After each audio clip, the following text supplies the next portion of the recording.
Hello guys, welcome back to my channel. ఈరోజు మనం ఈ వీడియోలో రామాయణం, మహాభారతం, అంతేకాకుండా దేవలోకాలైనటువంటి యమలోకం, నాగలోకం, వైకుంఠం, కైలాసం, అలాగే భారతదేశంలో ఉన్నటువంటి సకల దేవతలు కొలువై ఉన్న ఏకైక పౌరాణిక క్షేత్రమే సురేంద్రపురి.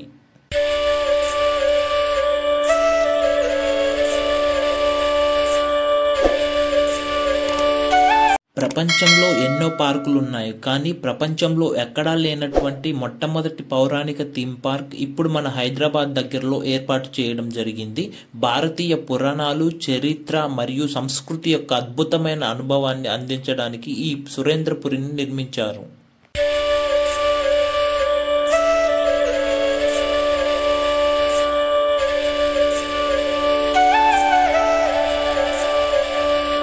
సురేంద్రపురి యాదగిరిగుట్ట నుంచి అతి సమీపంలో ఉంటుంది. ఈ ప్లేస్ ని కుందా సత్యనారాయణ కళాధామము, అలాగే పౌరాణిక విజ్ఞాన కేంద్రం అని కూడా పిలుస్తారు.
ప్రాముఖ్యమైన ఆధ్యాత్మిక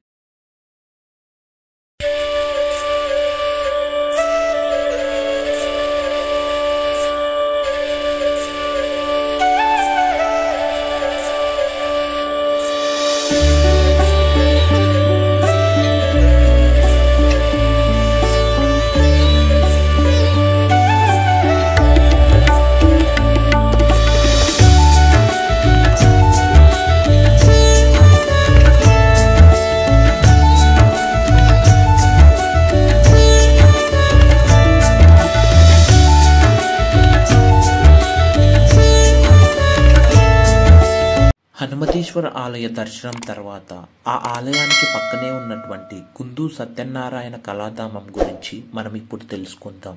యాదగిరి గుట్టకు సమీపంలో ఉన్నటువంటి కుందు సత్యనారాయణ కళాధామం భారతీయ హిందూ పురాణాల శిల్పకళ ప్రదర్శనకు ఒక అద్భుత కేంద్రం. హిందూ మతంలోని మహత్యం కలిగినటువంటి సంఘటనలు, దేవతా రూపాలు మరియు పురాణాల్లోకి ఉన్నటువంటి సన్నివేశాలను మన కళ్ళకు కట్టినట్లుగా శిల్పరూపంలో చక్కగా అలంకరించినటువంటి ప్రదర్శనశాల సురేంద్రపురి. ఈ కళాధామంను విజిట్ చేయడానికి పెద్దవారికి 350 రూపాయలు ఛార్జ్ చేస్తున్నారు. అలాగే 5 to 10 years వారికి 300 రూపాయలు ఛార్జ్ చేస్తున్నారు. అలాగే ఈ కళాధామంను పూర్తిగా చూసేందుకు సుమారుగా 4 గంటల సమయం పడుతుంది. ఈ కళాధామంలోకి కెమెరాలను అలౌ చేయరు. ఈ కళాధామం యొక్క దర్శనం మనకు ప్రత్యేక అనుభవాన్ని కలిగిస్తుంది. అలాగే మనం ఎంట్రన్స్ నుంచి లోపలికి రాగానే అమ్మవారి వాహనం అయినటువంటి సింహం నోటి నుంచి లోపలికి వెళ్లాల్సి ఉంటుంది. అలాగే మనం ఇక్కడ చెప్పుకోవాల్సిన విషయం ఏంటంటే, మన పురాణాలు, సంస్కృతి గురించి ప్రస్తుతం ఉన్న తరానికి అలాగే రాబోయే తరానికి అవగాహన కలిగించడానికి ఈ సురేంద్రపురి ఎంతగానో సహాయపడుతుంది.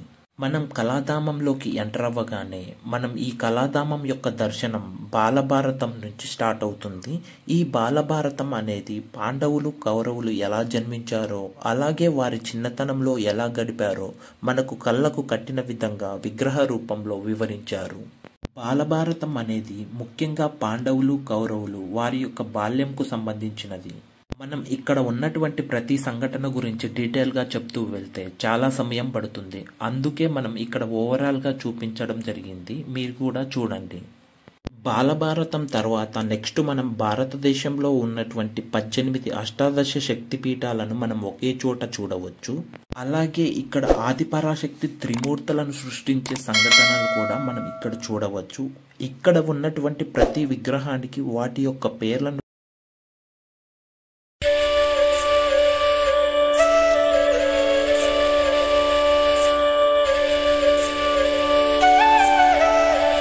ఈ కళాధామంలో ఉన్న నేలపైన మనం యారో సింబల్స్ గమనించవచ్చు. ఎందుకంటే దానిని మనం ఫాలో అవుతూ వెళ్ళడం వలన ఈ కళాధామంలో ఉన్నటువంటి అన్ని సంఘటనలను మిస్ అవ్వకుండా మనం చూడవచ్చు. అలాగే ఈ కళాధామంలో ఉన్నటువంటి ప్రతి సంఘటన దగ్గర ఒక క్యూఆర్ కోడ్ ఉంటుంది. దాన్ని స్కాన్ చేయటం వలన ఆ సంఘటనల యొక్క మొత్తం కంప్లీట్ డీటెయిల్స్ మనం తెలుసుకోవచ్చు. ఇప్పుడు మీరు చూస్తున్నది నాగలోకం. ఈ నాగలోకంలో ఈ లోకానికి సంబంధించినటువంటి దేవతామూర్తులను అలాగే నాగకన్యలను, గోడకు చుట్టుకొని ఉన్న పాముల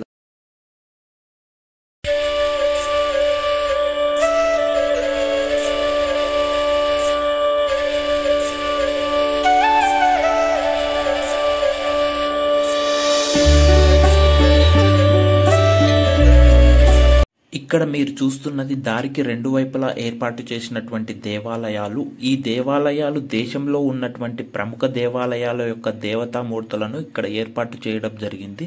వాటిలో ముఖ్యంగా విజయవాడ కనకదుర్గాదేవి టెంపుల్, అలాగే షిరిడి సాయి టెంపుల్, తిరుపతి వెంకటేశ్వర స్వామి టెంపుల్, తమిళనాడులో ఉన్నటువంటి రామేశ్వర టెంపుల్, అలాగే పూరి జగన్నాథ స్వామి టెంపుల్ ఇందులో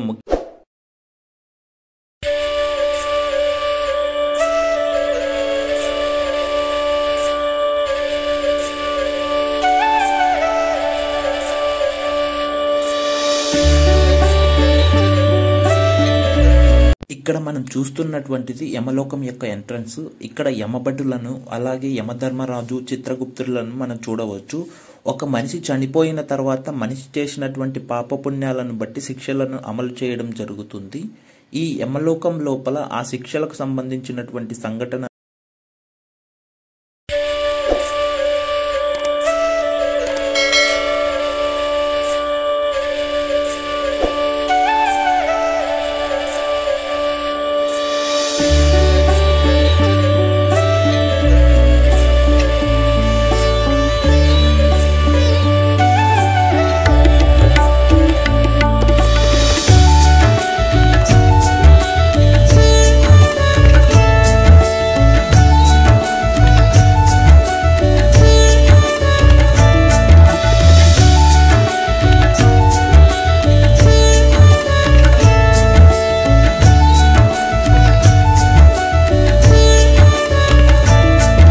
ఇప్పటి వరకు మనం నాగలోకం, ఇంద్రలోకం, ఆ తర్వాత యమలోకంని చూసాము. మనం ఇప్పుడు కైలాసంలో ఉన్నటువంటి పరమశివుడు ఉన్నటువంటి ప్రాంతాన్ని మనం ఇప్పుడు చూద్దాం. ఈ కైలాసగిరిలో పరమశివుడు పార్వతీదేవి సమేతంగా వివిధ దేవతామూర్తులు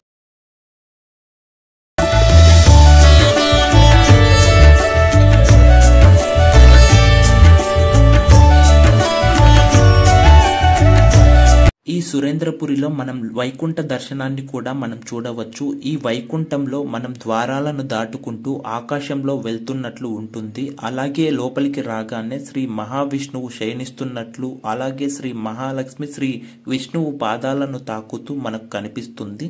ఈ సంఘటన మనకు సముద్రంలో ఆదిశేషుడి మీద విష్ణుమూర్తి శయనిస్తున్నటువంటి సందర్భాన్ని మనం ఈ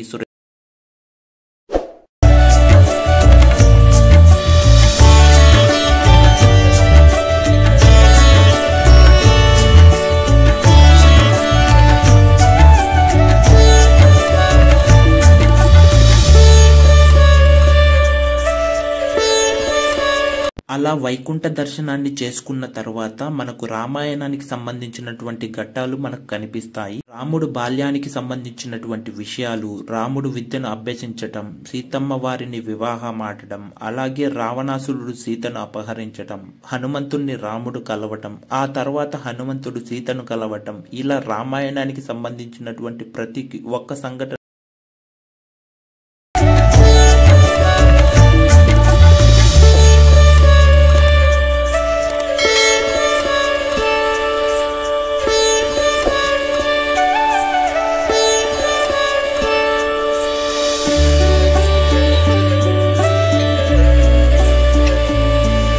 ఇక్కడ ఉన్నటువంటి సురేంద్రపురిలో ఉన్నటువంటి అనేక సందర్భాలను చూసిన తర్వాత మనం రెస్ట్ తీసుకోవడానికి, అలాగే ఏమైనా స్నాక్స్ తినడానికి ఇక్కడ లోపల ఒక క్యాంటీన్ ఉంటుంది. అలాగే ఇక్కడ కూర్చునే సదుపాయం కూడా ఉంటుంది. ఆ క్యాంటీన్ దగ్గర ఒక ప్రత్యేకమైన ఏర్పాటు చేయడం జరిగింది. ఆ ప్రత్యేకత ఏంటంటే ఆవు పొదుగు నుంచి డైరెక్ట్గా వస్తున్నటువంటి టీ, కాఫీని మనం ఇక్కడ తాగవచ్చు. ఇలాంటి సదుపాయాన్ని ఇక్కడ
ఇక్కడ మనం చూస్తే ఒక పెద్ద ఏనుగు, ఆ ఏనుగు నోటి నుంచి మనం లోపలికి వెళ్లాల్సి ఉంటుంది.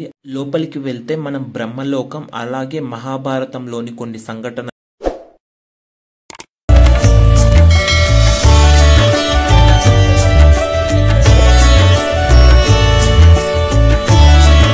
ఇక్కడ మనం చూస్తున్నది మహాభారత పర్వంలోని సంఘటనలు. అలాగే ఇక్కడ ఏర్పాటు చేసినటువంటి విగ్రహం శ్రీ మహావిష్ణువు యొక్క విశ్వరూపం. అలాగే ఆ విగ్రహం కిందన శ్రీకృష్ణుడు అర్జునుడికి ఉపదేశిస్తున్నటువంటి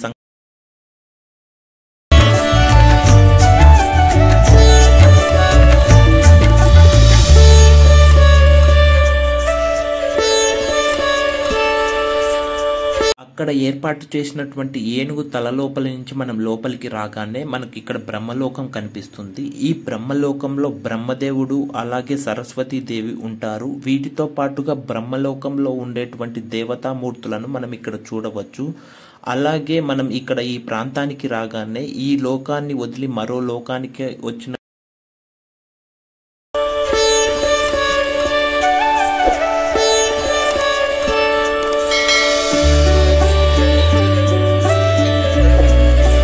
బ్రహ్మలోకాన్ని చూసిన తర్వాత ఈ యారో సింబల్స్ ని మనం ఫాలో అవుకుంటూ వస్తే మనం మహాభారతంలో ఉన్నటువంటి సన్నివేశాలను మనం ఇక్కడ చూడవచ్చు.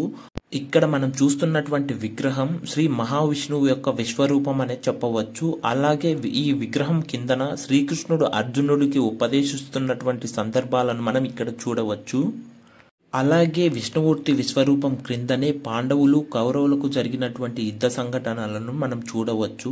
అలాగే శ్రీకృష్ణుడు అర్జునుడికి భగవద్గీత ఉపదేశిస్తున్నటువంటి చక్కటి సన్నివేశాలను మనం ఇక్కడ చూడవచ్చు. దాని పక్కనే మనం క్షీరసాగర మదనం అనే సంఘటనలను మనం ఇక్కడ చూస్తున్నాము. ఒకవైపు దేవతలు, మరోవైపు రాక్షసులు ఈ సముద్రాన్ని చిలుకుతూ